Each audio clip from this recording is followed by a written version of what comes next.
9 minutes for this? 9 minutes, and this is what you have to offer to the world. I cleared my schedule, silenced my notifications, and mentally prepared for a theological reckoning. What I got instead was 9 uninterrupted minutes of biblical karaoke with a light sprinkling of conspiracy theory incense. If you're going to title your magnum opus, Why Atheism is a Lie, maybe, just maybe, try constructing an argument that doesn't collapse under the weight of middle school logic and King James fan fiction. Let's be clear, calling atheism a lie implies intent to deceive. But from the content of this video, it seems atheists' greatest sin is disagreeing with your metaphors. You argue that Genesis is misunderstood because God sees time differently, as if invoking divine time dilation somehow fixes the fact that the entire cosmology of Genesis reads like it was ghostwritten by someone who thought the stars were campfire decorations. You say 6 days really means billions of years, and expect applause. That's not a rebuttal, that's a retcon. That's the theological equivalent of patch notes on divine software that wasn't ready for launch. Then we wade into the garden of almost science, where evolution is real, but only up to the point where God arbitrarily selects 2 hominids to drop rational souls into, like Sims characters getting the consciousness DLC. Adam and Eve weren't created, they were selected. How convenient. And not a shred of evidence offered, just vibes and a vague nod to metaphysical HR practices. You're telling me modern humans inherited their souls through spiritual osmosis? That's not theology, that's Pokemon breeding mechanics.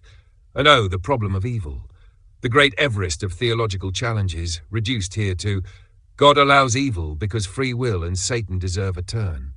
This divine logic sounds less like a sovereign plan and more like a dungeon master improvising plot holes mid-campaign. Evil is a test? Really? So genocide, child suffering, and systemic abuse are all just the universe's midterms? You can't preach that your God is both infinitely good and hands-off while explaining suffering like it's just a divine YouTube challenge. Survive Earth's pain for 80 years. #Faith Test Edition. As for morality, you tried to roll out the tired claim that without God, murder would be a coin toss. That's cute. But here's a newsflash. Moral philosophy didn't start in the pews. The Euthyphro dilemma was already bodying your argument before Paul ever picked up a pen. Your claim that atheists can't explain morality unless it's hand-delivered by a celestial legislator is not just wrong, it's philosophically lazy. Ever heard of empathy? Reciprocal altruism? Social contracts? Morality doesn't require an invisible sky witness, it requires being human. And don't even get me started on prophecy. Quoting cherry-picked events like the destruction of empires and the re-establishment of Israel as if Nostradamus moonlit as a Levite scribe is beyond parody. You listed them like a middle schooler padding a history report with Wikipedia footnotes. Prophecies came true, you say. Sure, if you squint hard enough and define prophecy as something vaguely relevant that happened once, somewhere. Finally, you end on a crescendo of melodrama. Atheism isn't science, it's sin in a lab coat.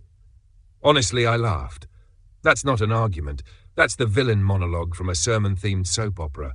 And calling atheism a lie told by Satan is such a theological cliché, I half expected a fog machine and Gregorian chant to kick in. In short, this video wasn't a rebuttal of atheism.